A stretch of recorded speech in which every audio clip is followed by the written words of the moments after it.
He's also a book author, and he will tell you about his experience, and he's overall a great person. Please welcome. All right.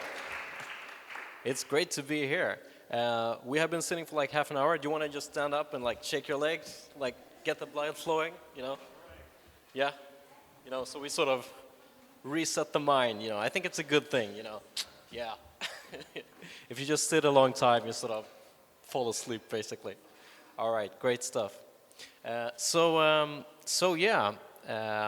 will have some great slides in a second from the lovely Victoria here.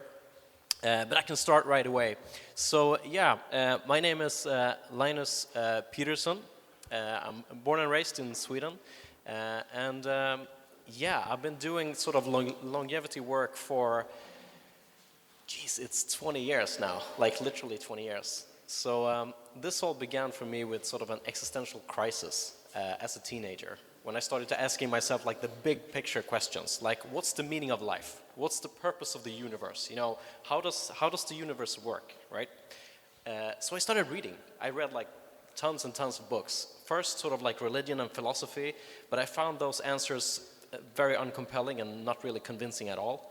It was like not logical and it's like self-contradictory. I didn't think this would sort of work at all. But eventually I found science, and especially the scientific method, you know, empiricism. And I thought, this is lovely, this is great. Oh yeah, and here we have the lovely slides. All right, so the title of this talk, Advocating Longevity, the need, the current state, and future opportunities and challenges.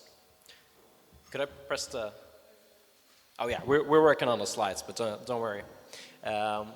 Okay, just to sort of conclude, like, who am I? So I have a formal training in... okay, I started reading about science, and I sort of came to the conclusion that there are no physical laws of chemistry, laws of physics, that prevents us from extending the healthy lifespan of a mammal indefinitely. In other words, it's possible to stop aging. And I think this fact is super, super important, okay? If this was not the case, you know, might as well just give up.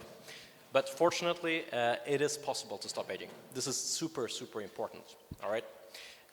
So after this, I sort of decided to dedicate my life to stopping aging.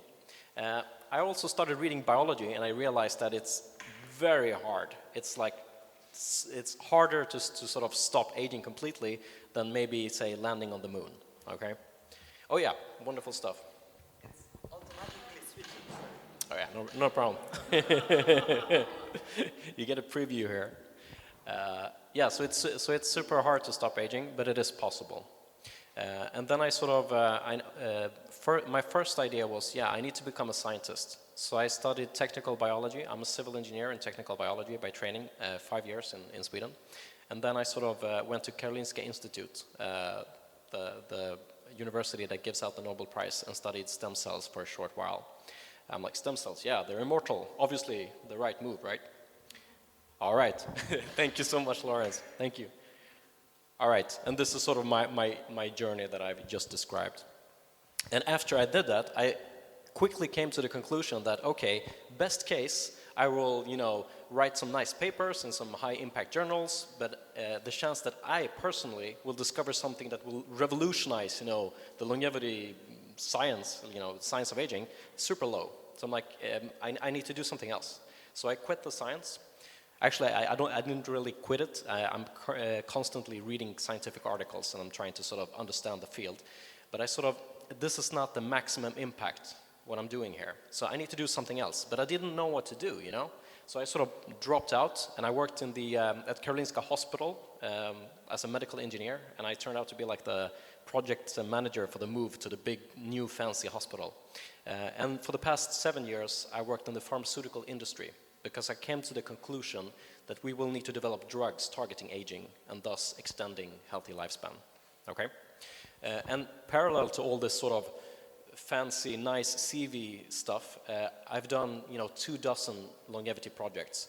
Lastly, this book right here, Läkemedel mot åldrande, Medications Against Aging. Looks like this. I will translate it to English. Currently, it's written in Swedish, my native language, and it's written for policymakers, politicians, scientists, sort of the intelligentsia, if you will, like the people who actually have capacity to sort of change science policy, basically.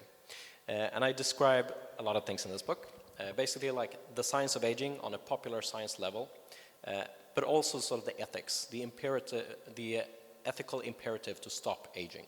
And I sort of list the reasons. 110,000 people die every day. It's freaking crazy. That statistic always jumps out to me. Like today, 110,000 people will die on Earth because we haven't solved aging. Stop everything. I mean, this is the problem we should be focusing on. It's like nothing else matters. Almost. All right, so I do a lot of things. I have a website, linuspeterson.se, where I keep an action log of like everything I do. So if you if you want to listen to like a longer version of this talk, you can check out this website. All right, so this organization, the Swedish Longevity Cluster, what is this? We have two major goals. We want to kickstart the longevity industry, specifically sort of in Stockholm, where I reside, and in the Nordic countries in general. I don't think we have we don't really have anything serious in my opinion, but we have a lot of potential. And also we want to do longevity advocacy, which is why I'm here today. So who are we? This is my co-founder, Per Söderström. He's worked in sort of marketing for a long time. We have an intern, a lovely woman called Karolina Gustafsson. She's currently doing her PhD in Sara Hägg's group at Karolinska Institute, developing biological clocks. And Aubrey de Grey and a number of other esteemed scientists have sort of lended their names to make us credible and sort of open doors for us. All right, so what have we done? Well, we've done two longevity pitch nights, connect investors and entrepreneurs. We held a longevity biotech fellowship winter retreat in January. Super happy about that. Some of you might know Nathan Chen and Mark Hämäläinen, the two co-founders of Longevity Biotech Fellowship, LBF. I host the speaker series. I do a bunch of keynotes. I organize conferences. I sort of participate. This is the major newspaper in Sweden. We got the front page. Super happy about that. A lot of calls. 2 weeks ago, we did the AI and Longevity Summit at Epicenter. This is a sort of one of the largest co-working spaces in Stockholm.City. And we invited a guy from the Nobel Committee came. I'm like, yes. Awesome stuff. And we had Sara Hägg, one of the leading scientists in the world from Karolinska Institute on developing aging clocks. And we had a guy from NVIDIA and, the cross-section between AI and longevity. Super exciting stuff happening here. Okay, that's great stuff. I also visited the Swedish Parliament and I met this parliamentarian. I'm trying to do sort of, maybe we should sort of increase the level of funding to aging research. And just like Alexis said, these things aren't hard. It's just, I didn't know this guy. I just called him, cold call. And it's like, yeah, sure, I can invite you to have lunch in the parliament, no problem. This is not hard. Just try it, We all can do sort of easy things in this way. And we're planning a cross-party session on longevity before Christmas, hopefully. Okay, I also do a bunch of public speaking engagement. Wonderful stuff. I also did the speaker series. So I interview leading scientists and CEOs and put these up on YouTube for free. So if you want to sort of listen to an interesting interview of Matt Caberline or De Grey or someone else, we have them online. And on Tuesday, in like 4 days or something, 3 days, we got a government grant from a government agency to do a Women and Longevity conference. And this was sort of oversubscribed. We have 90 places, we have over 200 signups. And I think this is a super interesting area because sort of research on women is chronically underfunded.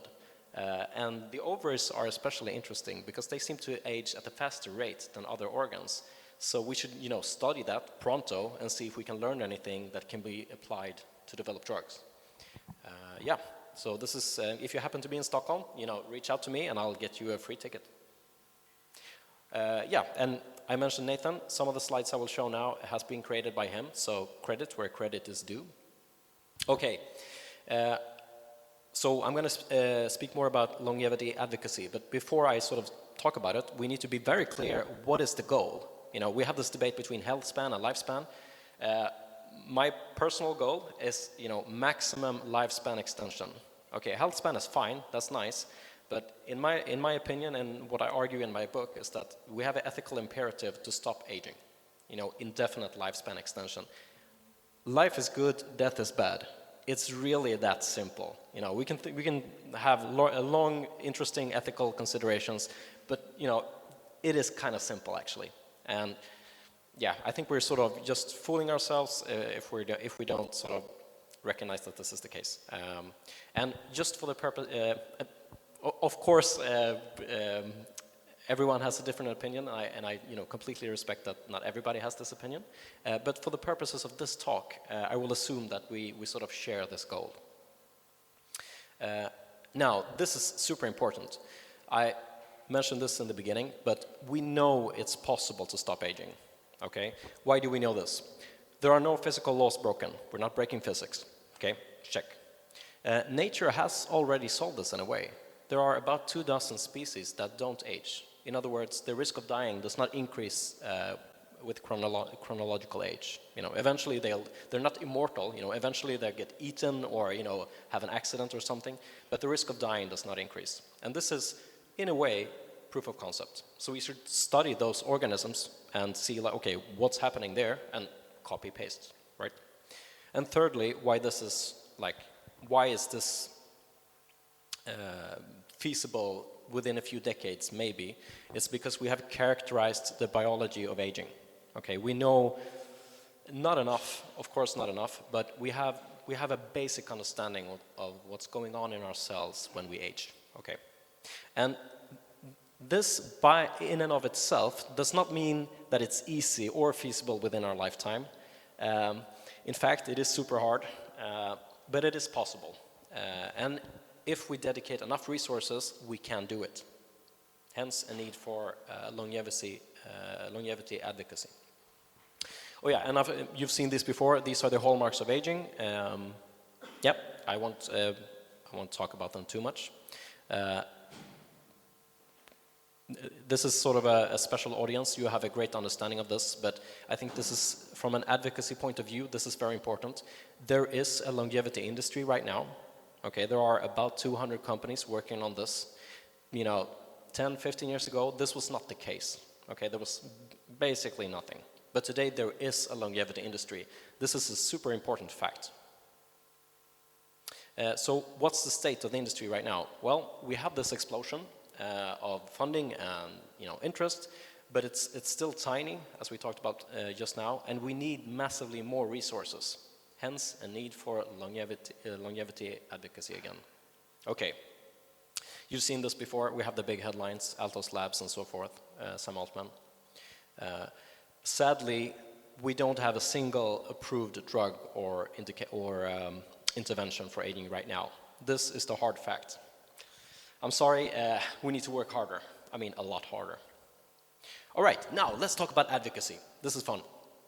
So why do we need advocacy? Well, most people don't know this, okay? Most people don't know what we know in this room, that it is possible to stop aging, okay? And if they knew, they might choose to work on aging. So we need to attract talent. We need more smart researchers, entrepreneurs, investors, and so forth, okay? This is super important. We need smart, capable, and great people joining our cause. And, you know, they can't join if they don't know that we exist. We need, of course, more research funding. You know, if we're going to get like tens of billions of dollars, hundreds of billions of dollars eventually, I mean, on a sustained basis, eventually we're going to need governments for this. And if governments are going to spend money on this, we need public support sooner or later. Okay, so there is a need to convince the public that this is good. All right, and also, when you my life journey is sort of an example of this. I'm trying to figure this out. How can I have as big of an impact as possible? And this is sort of my journey, you know, tell people aging is bad, in fact, very bad. Eventually, okay, I got to do something. I'll do research, and then I'll do like longevity projects and stuff. And then I'm like, mind blown. advocate for longevity, then you can sort of 100 or 1,000x your impact. And this, like, we heard Ilya now, there are maybe 100 people doing this in the world. Okay, that's like nothing. Okay, so one person could have a huge impact here. All right. And when we do this, sort of to reiterate, I think it's important to remember the goal. Health span is awesome, it's great, but no one is opposed to extending sort of, health span. So we should focus on lifespan, because there are so few people doing this. And when we do this, this is at least there is a perceived risk of a reputational risk. Because when you say, yes, I want to stop aging, there is a risk. I think we need to be clear-eyed about this, that people will think you're sort of crazy, or they will, if they don't know the science, if they don't know there is an industry, they might consider you like a pseudoscientific or a snake oil guy. I really don't like that stuff. We need to be super hardcore science-based and only do stuff that we can prove, evidence. That's the way to go. But I do think there is this perceived risk. I'm not sure it's actually true, that I've yet to heard someone say that, yes, I want to stop aging, and then they had a negative impact on their career. So I'm not sure that this is the case, but I think many people think that this is the case. So I want you guys to sort of challenge that. And like one of the reasons why I think this is when you look at all the sort of longevity influencers right now, Brian Johnson and so forth, they're all financially independent. So, if people think they're crazy, it doesn't matter. Okay, but if your income depends on it, then then it matters. All right, so why is this so hard? Why can't you just tell someone aging is bad and then they'll fix it, or sort of then they'll agree with you? Well, again, people don't think it's possible. So we need to get that message across. I think it's super important. Secondly, it's not fun, we are, in effect, reminding people that they're going to die. And most people don't think about this sort of in their everyday life, walking around. And now someone comes along and taps you on the shoulder you do remember you're going to die, right? We don't want to hear this, okay? So it's we want to push this away, okay? Also, because we haven't been able to stop aging for ever, human beings have been around for 300,000 years maybe. A sort of a culture, and all of literature is overwhelmed with an acceptance narrative. Yeah, we can't do anything about it. Carpe diem, live here and now, and who's the guy who's trying to live long in Harry Potter? The evil guy with no noise, right? It's and you see this, when you start to think about this, and you read books and you watch films, every time sort of the moral of the story is that, you shouldn't aspire to stop aging or stop death. So that's a problem. We're working sort of uphill in that respect. And also, if you're sort of 50, 60, 70 or 80 or something like that, you actually take the time to read this stuff, and you do realize, well, geez, this could actually work, Well, maybe it's too late for me, personally. And then you're that's sort of a reason to push this away, and okay, I don't want to think about that. I will probably die. May or may not happen, but this is a common psychological reaction that we need to be aware of when we try to convince people of this. Okay. At this point, I need to make a comment, and I have a whole chapter in my book about this. I sort of structure the chapter of, these are the most common objections against stopping aging. Sort of overpopulation, it's unnatural, that's Jeff Bezos right there, only for billionaires, only for the rich, basically. Now, these objections are either illogical, okay, it's unnatural, but cancer medication for children is also unnatural. Obviously, that's a good thing. Okay, so it doesn't matter from a moral standpoint if it's natural or unnatural, obviously. Or extremely unlikely. For example, overpopulation is extremely unlikely. And I explained this at length in my book, why this is the case. Also, I think the economic value of these therapies are so enormously huge that governments will subsidize them, easily. I mean, this is guaranteed to happen if you just look at the numbers. But I don't think if we're going to convince people, the way to do that, it's not to have this argument. I must have had 1,000 arguments like this. Oh, it's going to be overpopulation. And then I try to explain, no, that's not going to happen. And people never, ever, ever change their mind, okay? So sort of when you get into this dynamic, this sort of confrontational politician-style debate thing, it's not conducive for, they take the other side, your sort of opponent in this case, sort of take the other side before they haven't even thought about this. So I don't think, if we're going to convince people, I don't think we should sort of force it on them because it doesn't work. Okay, so then you might ask, okay, what should we do? Again, we should say it's possible. Okay, you know, it's actually possible to stop aging. No, for real, we can do this if we want. And then they're like, then it's sort of intriguing. Then they become curious, and it's a positive experience. And of course, did you know that there are like 200 companies working on this right now? Okay, 200? Man, that's a lot of companies. Well, maybe they can actually do it. It's a practical possibility. Also, I think this is very important. We in this room here and a few thousand people around the world are part of a global longevity community. And I think this is the great hope, because there are no government agencies who have sort of the job to stop aging, okay? The government is not going to save us here. Also, when you actually talk to the scientists, many scientists are like, they don't have this sense of urgency. They don't have this, I mean, this is an emergency, we need to fix this now, okay?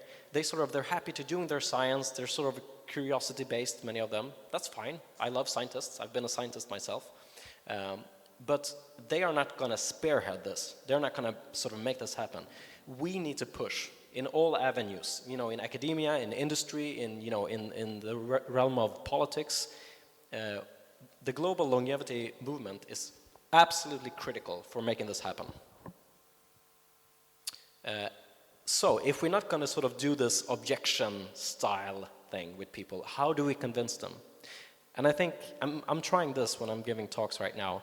I'm trying to present a narrative that, life is good.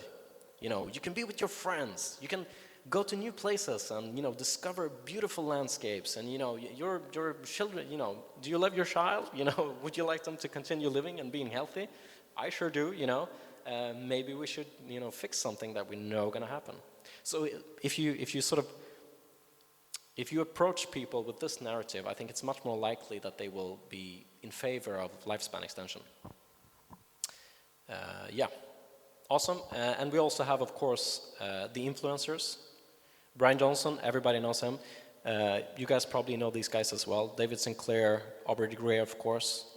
My personal favorite is Andrew Steele. I think he's a great communicator, an all-around great person.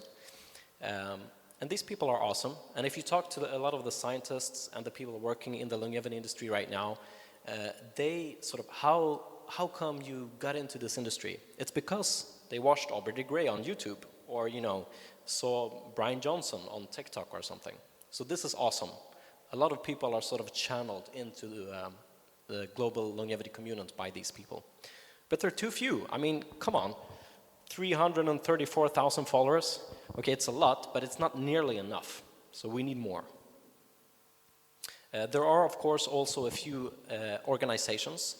For example, ILIAS organization, International Longevity Alliance. I think it's super great. And we have the Alliance for Longevity Initiatives. Dylan, what's his last name? Livingston, thank you. In Washington, D.C. But, I mean, he's basically one guy. Okay, so how big is the longevity lobby in Washington, D.C.? It's one guy. Okay, one. Okay, we need thousands. Okay, so it's great that this existed, or that this exists now. And 20 years ago when I was 17 and reading scientific papers at home, like, can we stop aging?